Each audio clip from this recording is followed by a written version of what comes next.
At supper, our whole group of friends made fun of his masculinity. The entire restaurant was surprised by his retaliation. Please be patient with me if this doesn't flow as smoothly as the stories I've seen in videos, as this is my first time posting on Reddit. As someone who spends most of their free time watching Reddit story compilations on YouTube, I never imagined that I would be the one penning my own, but I thought, why not Reddit when I finally needed a place to go for guidance and support? Thus, I find myself penning this in the middle of the night while feeling afraid and perplexed and attempting to make sense of everything that has transpired. My world seems to be falling apart, and I would hate to lose my marriage over anything like this. I understand that no one is perfect and that relationships can have their ups and downs.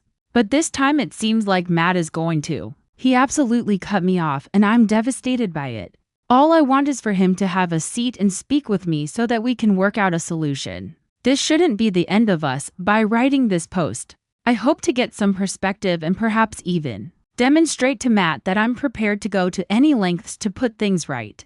I love him and I can't fathom my life without him. Even though I'm not perfect and will acknowledge that I've made mistakes. Let's keep our identities private and call me Amy and my husband Matt. We have been married for 2 years. I am 29 and he is 28. We have been together ever since we first met in college. Matt is an amazing person in every way possible. The problem is that Matt has always been a unique individual. Yes, he is quiet, but don't take that as a sign of weakness. His ability to defend himself when necessary is well established. He simply isn't the boisterous, attention-seeking kind. He does his own thing and keeps to himself. To be honest, that was among the things that initially drew me to him. He was unique. He was different from the other men I dated who were loud, annoying, and overly assertive in their attempts to show off their masculinity.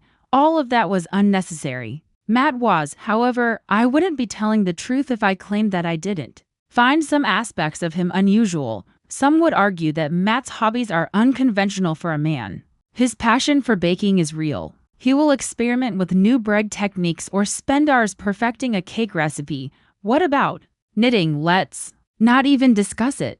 He will be knitting a blanket or scarf next to me while I sit on the couch and watch TV. You know, it's not exactly what I had in mind when I considered marrying a man's man. Then there's his preoccupation with skincare and fashion. Matt is really into skincare and his regimen is more complex than mine. He truly utilizes all of the products that are ranged in the bathroom on a regular basis. I don't know anyone that dresses as well as he does. He's one of those persons who can wear the most basic clothing and make it appear as though it was worn on a catwalk. He could be a model, really, if he so desired. I didn't mind much at first. Who doesn't desire a handsome husband? After all, Matt is also attractive. I observe how people gaze at him when we go out together. In a way, it's flattering because, well, he's mine. However, as time passed, I began to feel a little strange about it. I was raised in a very conventional home where guys were not allowed to undertake crafts, like knitting or baking. I don't believe I've ever seen my dad cook, and he didn't even know where the vacuum cleaner was. Instead of fretting about whether their serums contained the proper quantity of hyaluronic acid, or whether they were perfecting the flakiness of a pie crust, men were expected to be tough, stoic providers. So yes, I found it a little odd, not horrible, just unusual. However, Matt managed to make it work. He is skilled at what he does, and I must admit that I was pampered. Despite having a demanding profession in cybersecurity, he is the one who usually handles household tasks while he is at home. He basically makes my life easy by doing the laundry, cleaning, and cooking dinner. He even advises me to take a seat and unwind while he takes care of everything, and even though I was grateful, who wouldn't be? A part of me began to feel I don't know that something wasn't quite right. I do adore him. It wasn't that I didn't. Yes, I did. However, it was challenging to reconcile this perception of my spouse with my long-held beliefs about what a husband ought to be. All right, I'll own that there were moments when I wished he were a bit more conventional. Would putting down the knitting needles and, fixing anything around the house kill him? I realize that it sounds awful, but I am unable to change my feelings. Matt simply didn't fit the stereotype of what a husband should be that I was raised with, even though I appreciated his eccentricities and the way he maintained things so. neat and orderly, I couldn't get rid of the persistent sense that something was lacking. For example, would he actually die if he behaved a bit more like the men you see in movies? Someone who could fix vehicles, cut wood, or at least act like they know how to construct a freaking shelf? I've always been a little selfish, even though I realize that sounds selfish. I have a certain preference, even though Matt provided me with a lot of care. It wasn't the kind of care I believed I wanted, and I like to feel like I'm being looked after. Although I admired the way he treated himself and transformed our house into an opulent hotel, I secretly wished he would assume more conventional leadership roles. Instead of merely having a partner who happened to be a better pie baker than my grandmother, I wanted to feel like I had a male in the house. Next was my group of friends, which included a few women I had worked with before I resigned from my job to become a stay-at-home wife. Oddly enough, during my time working with them, we never truly clicked. Yes, we were nice, but we weren't spending weekends together or anything. However, after I quit my work, something changed. Each of us headed off on our own. Some remained with the business, naturally. I quit to concentrate on constructing a home after she moved on to other jobs. At least that's what I told everyone. However, we somehow began trying harder to see each other after we departed. It began modestly sharing memes, catching up over coffee, and sending each other occasional texts. But before I knew it, we were spending a lot of time together. When I say regularly, I mean once a week for happy hours, dinners, and shopping excursions. To be honest, I adored how these females became my lifeline. It was great to have a group of ladies who understood me, who didn't hesitate to express their frustrations, laugh at the absurd things their partners did, and rant about their husbands or boyfriends. It was innocent fun at first. We would get together, drink wine, and make jokes about our partner's ridiculous little eccentricities. It was harmless, enjoyable conversation with no real significance. However, those lighthearted jokes evolved into more in-depth discussions as we grew closer. We began to open up, sharing our disappointments, fears, and everything else we thought we couldn't share with anyone else. Naturally, that's when Matt started to gain some notoriety. I truly didn't intend for that to occur. However, I made a mistake one evening after having a few glasses of wine.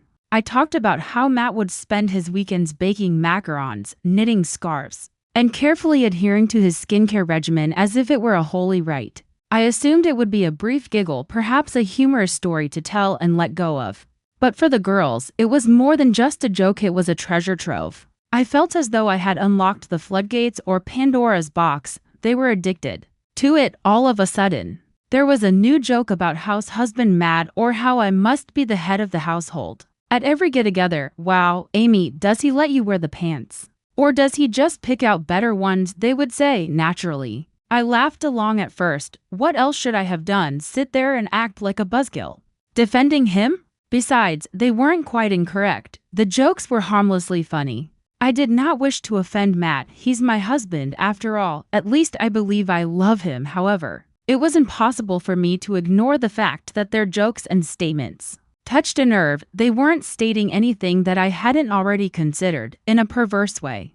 Their jokes even gave me a sense of validation. I wasn't crazy for wanting more from my marriage for the first time. When Matt would spend hours perfecting a cake's icing, rather than doing something more stereotypically macho, I wasn't alone in feeling frustrated. These women understood. They had a deeper understanding of me than Matt ever had, and to be honest, it felt good to be validated.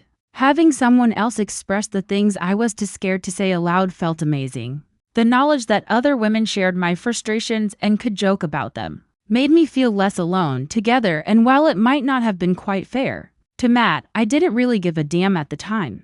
How much it began to sink in was the worst part of it all. The worst part of it all. I was initially unaware of the jokes, taunting, and comments because they all ingrained themselves so thoroughly in my mind. It was like a gradual trickle. It gradually shaped my perception of Matt and how I interacted with him. It began with little, insignificant things here and there, like a lighthearted remark about my being the guy in the relationship or a joke at dinner about how he was essentially a house husband. I initially believed it to be innocuous. It was simply banter after all, and I wasn't trying to harm him, to keep things light. A little mocking. Then, however, it began to occur more frequently. The teasing became more pointed and the quips sharper. I would sigh when he asked me to sample a new pastry he was making, or I would roll my eyes when he described his most recent knitting endeavor at some point. The gags became more than just jokes. They began to feel like unavoidable tiny truths, and I suppose I wanted him to feel it too in a perverse way, so yes, I did start acting differently. When he would spend hours in the kitchen creating a complex dish, or when he would become enthused about a new sweater he was knitting, I would say these small things in a tone that I knew was almost condescending. Even though I loved Matt and valued everything he did for me and our family, I still had resentment toward him. So I would roll my eyes and say something hurtful. He wasn't the manly man I believed I wanted, and I was angry about that. I was sitting there wishing he would change, and I was annoyed that he seemed so happy just the way he was. Everyone in my circle was making fun of Matt, not just me. When he did occasionally join us out, my buddies would take advantage of the chance to make fun of him. I should have intervened, but I chose not to. I could tell he was uncomfortable. But it was easier to just chuckle and go with the flow. One supper, in particular, was the culmination of everything. I knew Matt would cover the expensive, upscale restaurant I had chosen, as he usually did. The evening began smoothly. We placed our orders, spoke, and everything went according to plan. And then there was the issue of masculinity. My buddies made snide remarks about men in general at first, but it quickly escalated into jokes about Matt. I initially just laughed along with it, but as it continued, it got easier for me to join in. At the moment, it felt like playful taunting rather than seriousness.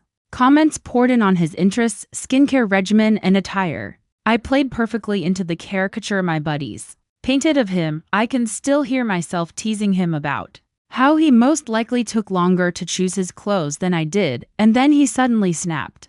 Although he didn't yell, his voice was loud enough to silence everyone at the table. He began pointing out the hypocrisies of my friends one by one. He didn't mince words. He brought up the fact that one of them was couch surfing. After being expelled by her partner for infidelity, he exposed someone else for wearing phony jewels, wallowing in debt, and feigning affluence.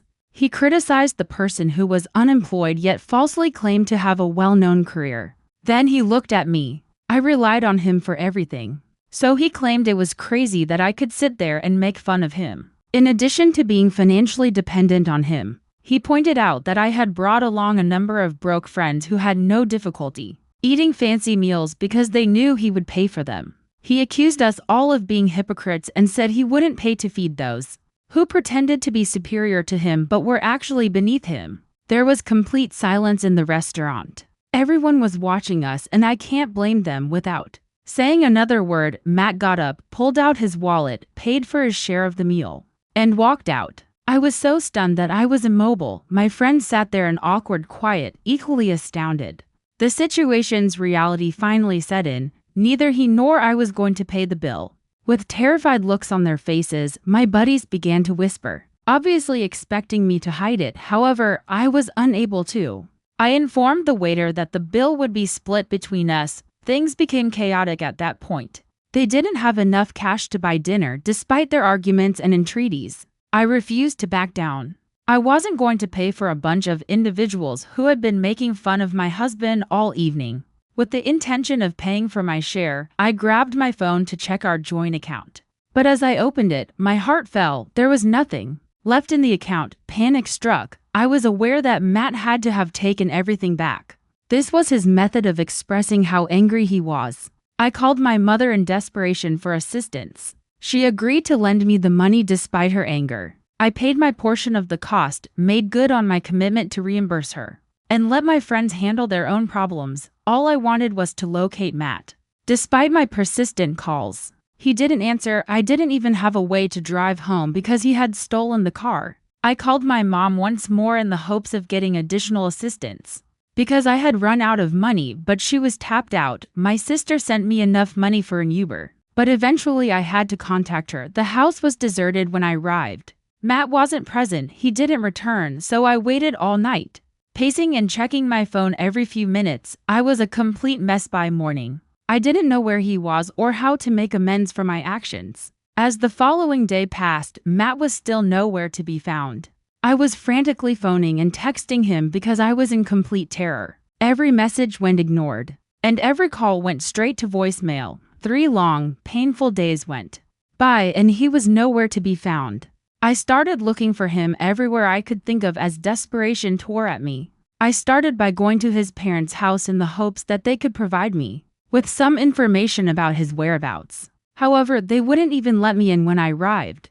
His mother threatened to call the police if I didn't leave and didn't return. They were clearly on Matt's side, and he had told them everything. I tried his siblings after that, but the same thing happened. They refused to address my questions. Whenever I tried to explain or beg, I was met with silence or blatant anger, and every door I knocked on was slammed in my face. I felt as though I had been totally removed from his life. As a final resort, I visited his place of employment. Perhaps I could meet him there, have a face-to-face conversation with him, and at least gain some insight. However, his co-workers phoned security when I got there, and they escorted me out of the building without saying a thing. I was embarrassed. I came to the conclusion that perhaps he simply required some time and space. He was undoubtedly overwhelmed. I reminded myself, and would return when he was ready. I hoped we could work things out, have a conversation, and start over. He didn't arrive at the house for approximately a week. My heart leaped at the sight of him. I believed that this was the point at which we would begin to reassemble the fragments. In order to make things right, I was prepared to grovel, apologize, and do whatever it took. However, the look on his face crushed my hopes. He was there, not to chat, not to make amends. He was there to put a stop to it. I felt like the floor had been torn out from under me when he announced his desire for a divorce. I was having trouble breathing. I began to cry and breathe heavily, pleading with him to keep trying to help us. I begged him, convinced him we could work it out, and said I would do everything, including cutting off my friends and going to couples counseling or therapy.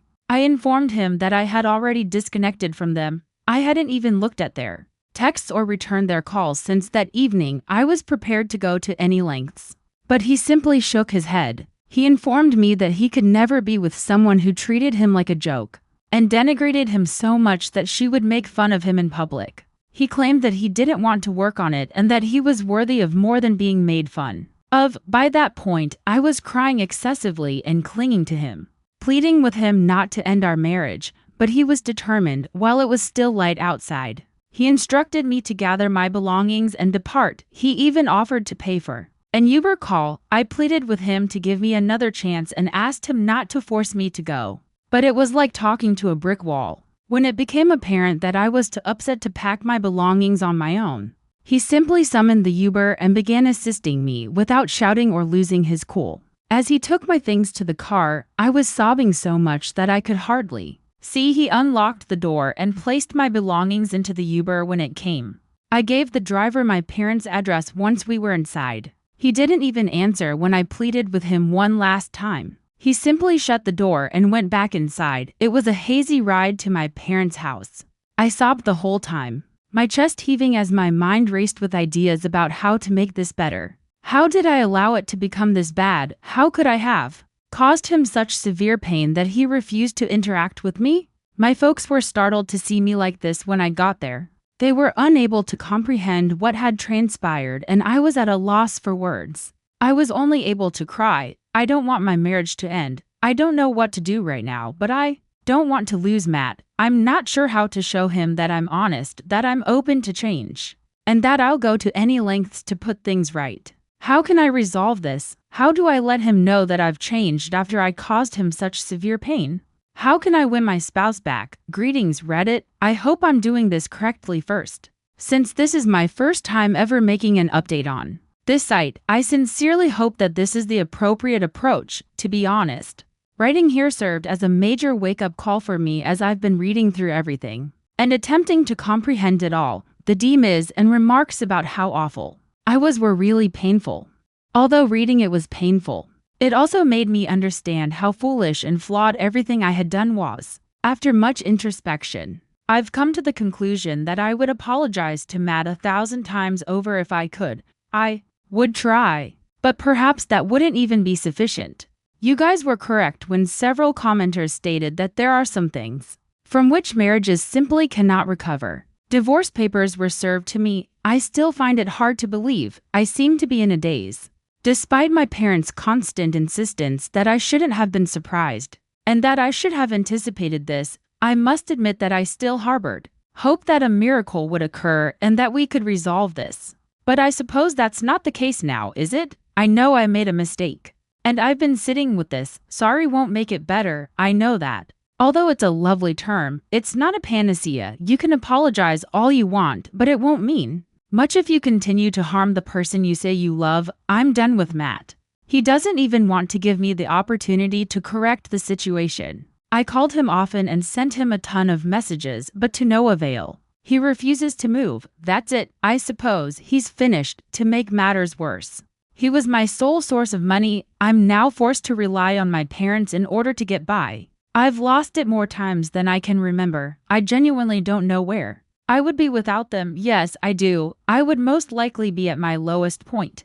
I can't even begin to contemplate my life without them, though, as they have been my lifeline. I'm at a loss on what to do right now. No, I don't know. My pals, on the other hand, haven't gotten back to me since the day they bombarded me with texts. I didn't even read the texts before deleting them. I couldn't listen to what they had to say. I couldn't face them. I've cut them off entirely, so to speak. I don't want to interact with them in any way. Never again do I want to hear from them. They were the ones who, in my opinion, made everything worse.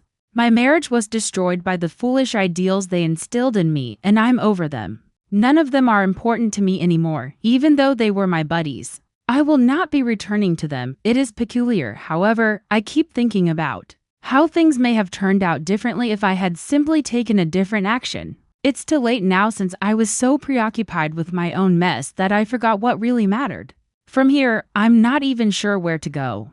I suppose I just wanted to let everyone know that I've come to terms with how screwed up I was. I don't think anyone will ever forgive me, and I'm not even sure if Matt will. However, I'm making an effort to accept the repercussions of my actions. I still have a lot of work ahead of me to sort things out, and I'm also trying to figure out what's going to happen next. Hi Reddit, I haven't posted in a long time. To be honest, my life has been a complete wreck. I couldn't even bring myself to publish because I've been so engrossed in everything. But now that I'm writing it all out once again, I'm incredibly mortified. The problem is that I have a good feeling Matt saw my post. I'm sure someone else noticed it, located it, and showed it to him. Even though he doesn't use Reddit, when he sent it to me, he said, "This is you." That's when I suppose I really realized how much I've messed up. Despite my vow to never post again, here I am. This will be the last chapter of this whole disaster and my last update, in some way. I'm hoping he'll read this and realize how awful my life has been these past several months. Perhaps it will even show him how much I want to make things right and how much I regret everything. Perhaps we could go on another date, start over, or do something else. I'm not sure. I know it sounds pitiful, but I'm at a loss to refresh everyone's memory. I lost it after the divorce was finalized. I suppose that was the pivotal moment. It wasn't until then that I realized how much everything weighed. Everything seemed to be falling apart all around me, and I was unable to cope. I honestly didn't want to be here any longer. Therefore, I ended up in a 24-hour mental health evaluation. I felt like I couldn't take the anguish any longer. I was simply devastated, and things didn't get any better after I left. Then my parents, who I believed to be my pillar of support, abandoned me. They claimed that I was too much for them and that they were too old for this kind of drama. It was excruciatingly painful. I mean, these were the individuals I believed would always be there for me, but no, I was expelled. I had to barely get myself up and go to my cousin's house to spend some time there. No one was left, and I had nothing. I eventually got a job as a live-in nanny. I did everything I could to keep myself afloat. I felt like I was pushing myself into the ground for people who pretended that it was an honor to have me there. And the money was hardly anything at all, just minimum wage. I had a life, but it was exhausting, and to be honest, it didn't feel like the life I wanted. I was just trying to live at the time. I became ill after that, as if it couldn't get any worse. I became quite ill and ended up in the hospital, naturally. I lost my job and was barely able to pay my hospital fees right now. I can hardly afford my prescription drugs. I created a GoFundMe page, although I don't really blame anyone for the lack of donations. I'm now homeless and kind of unemployed. Please DM me if you have any live-in roles, as I'm searching for jobs that offer such opportunities. After I lost my job as a live-in nanny, I also had to return home. I recently returned to my home state, even if my parents still forbid me from living with them. At least we are currently rekindling our connection. Who knows, then? I find it difficult to even recognize myself when I reflect on everything. Before I lost everything, I had no idea what I had. I now realize how mistaken I was to assume that things will always be there, and that I could take them for granted. My friends, my stability, and Matt are all gone. I never thought it would end this way. I suppose my pride and foolishness prevented me from seeing how fortunate I was, even though I would love to go back in time and fix my mistakes. I am unable to do so now. All I can do is think back on everything I've lost and hope that anything can be fixed, although I'm not sure if Matt will ever read this, and I'm aware that it probably won't make a difference. I still want him to know how sorry I am if he does. I sincerely apologize. He was worthy of better instead of pushing him away like I did. He deserved someone who would stand up for him. I ought to have put in more effort. I ought to have performed better. I'm so embarrassed by myself, and all I want is for him to know that if he gave me even the slightest chance, I would stop at nothing to make things right. That's why I'm posting this, then. My life has been an endless roller coaster of sorrow. And the worst part is realizing that perhaps things wouldn't have reached this point if I had just put in more effort and cared more. Perhaps I wouldn't have lost it all. Right now, I despise myself so much. I feel like I'm trapped in a never-ending cycle of self-loathing. And the worst part is that I have no idea how to break free from it. I feel as though there is no way out of my own faults, which are drowning me. I occasionally question whether the agony I'm experiencing is a punishment or a form of atonement for my actions, as if I've earned it or deserve it. I believe that I despise myself because I know in my heart that I could have performed better. I could have performed better. I had the potential to be a better friend, partner, and person. But I didn't. I'm paying for my selfishness and carelessness in unexpected ways. Although it's difficult to acknowledge, I believe that realizing that I have no idea how to make things better is the hardest part. I have no idea how to fix it. Sometimes I feel like it's too late.